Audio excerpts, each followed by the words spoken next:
সুখবর, বাংলাদেশ থেকে মাত্র ৩ লক্ষ টাকা খরচ করে সুইজারল্যান্ড আসার সুবর্ণ সুযোগ। যদি আপনারা সুইজারল্যান্ড অভিবাসন প্রত্যাশী হয়ে থাকেন, সুইজারল্যান্ড যাওয়ার ইচ্ছা আছে, তাহলে কিন্তু আপনারা এই ভিডিওটি দেখুন। খুব কম খরচে আপনারা বাংলাদেশ থেকে সুইজারল্যান্ডের ভিসা প্রসেসিং করতে পারবেন। এই সুইজারল্যান্ডের এই ভিসাতে আপনারা যে কেউ আবেদন করতে পারবেন। এখানে কোনো এজ লিমিটেশন নেই। অনেকেই বলে যে ভাই আমার বয়স 50 ওভার হয়ে গেছে, আমি যেতে পারবো কি না। এবার কিন্তু আপনাদের সেই সুযোগটি, যে কোনো বয়সের মানুষ সুইজারল্যান্ডের এই ভিসার জন্য আবেদন করতে পারবেন।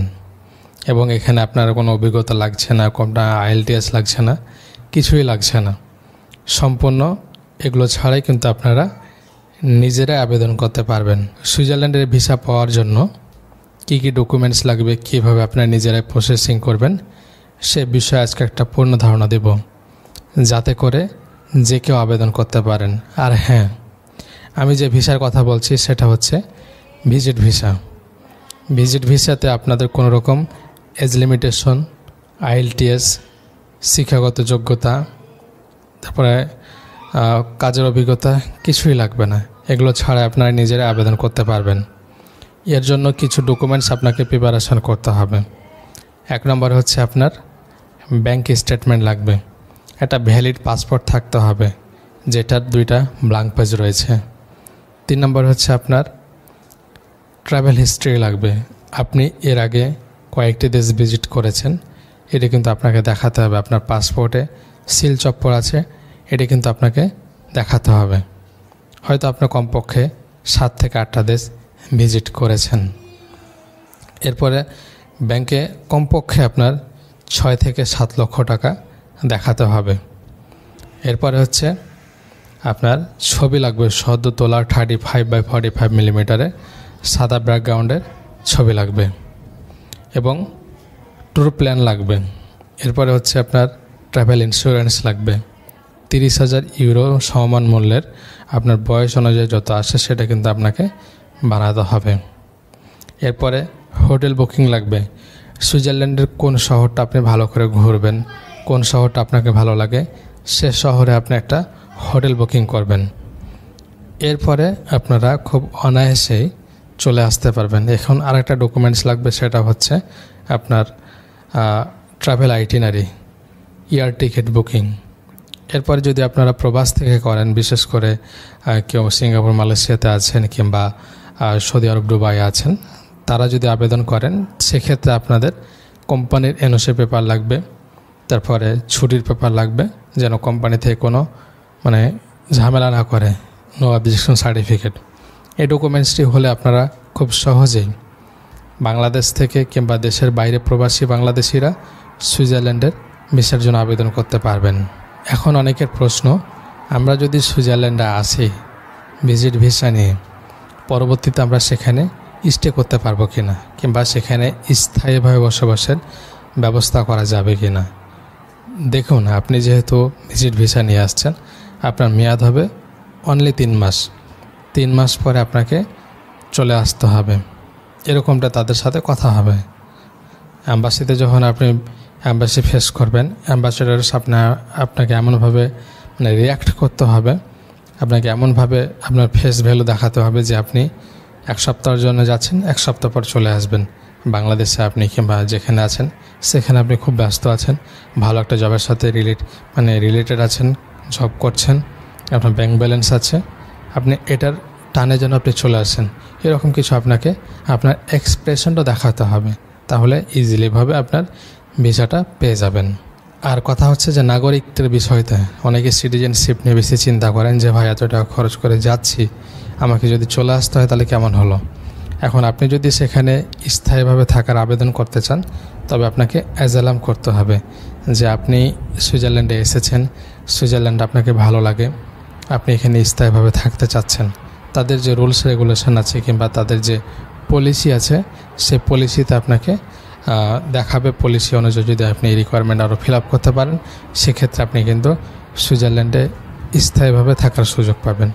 আর যদি আপনি সুইজারল্যান্ডে থাকতে না পারেন, তাহলে আপনি পর্তুগালে গিয়ে সেফ এন্ট্রি করে সেখানে আপনি লিগ্যাল এন্ট্রি করে তারপর আপনি সেখানে প্রসেসিং করতে পারবেন, আপনি সেখানে স্থায়ী হতে পারবেন। এরপরে আপনি সেখানে ডকুমেন্টস নিয়ে সুইজারল্যান্ডে এসে আবার বসবাস করতে পারবেন, তখন আপনাকে কোনো সরকার বাধা দেবে না। এভাবে অনেক বাংলাদেশি ভাইরা অন্য দেশের ডকুমেন্টস নিয়ে সুইজারল্যান্ডে বসে জব করছে, তারপরে ব্যবসা করছে, সব কিছু করছে শুধুমাত্র অন্য দেশের সিটিজেনশিপ নিয়ে। আপনিও সেই কাজটি করতে পারবেন। আশা করি বোঝাতে পেরেছি কিভাবে মাত্র কম খরচে বাংলাদেশ থেকে সুইজারল্যান্ডে আসবেন। এখন একদল পাবলিক বলবে, কমেন্ট করবে, কিভাবে এত কম টাকায় সম্ভব।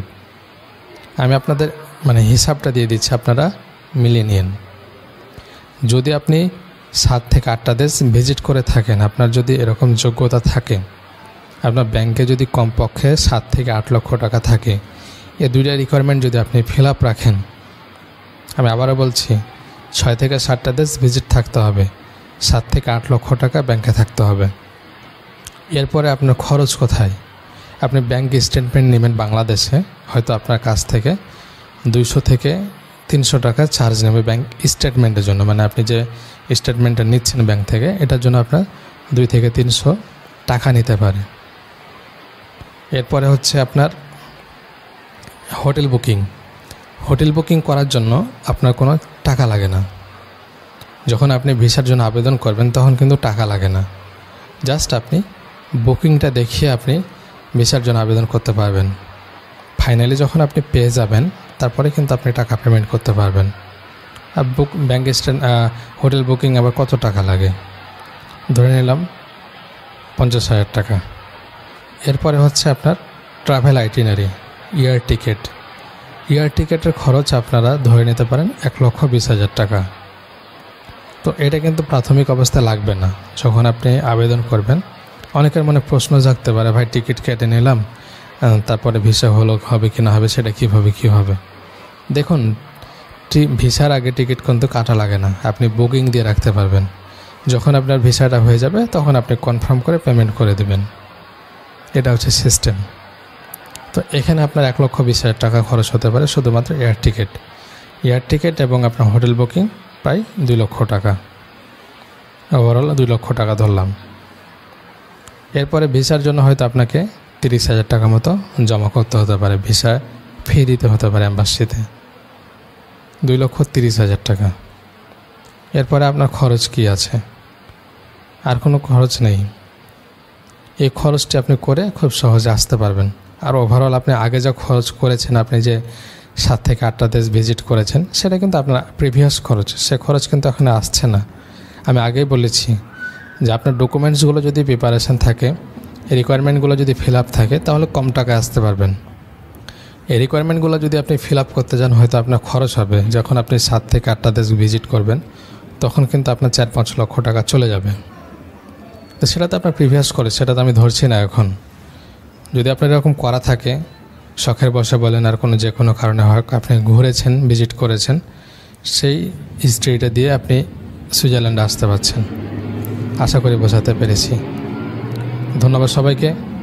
যদি ভিডিওটি ভালো লাগে শেয়ার করবেন, চ্যানেলটিকে ফলো করবেন, পেজটিকে ফলো করবেন, চ্যানেলটিকে সাবস্ক্রাইব করবেন। আসসালামু আলাইকুম।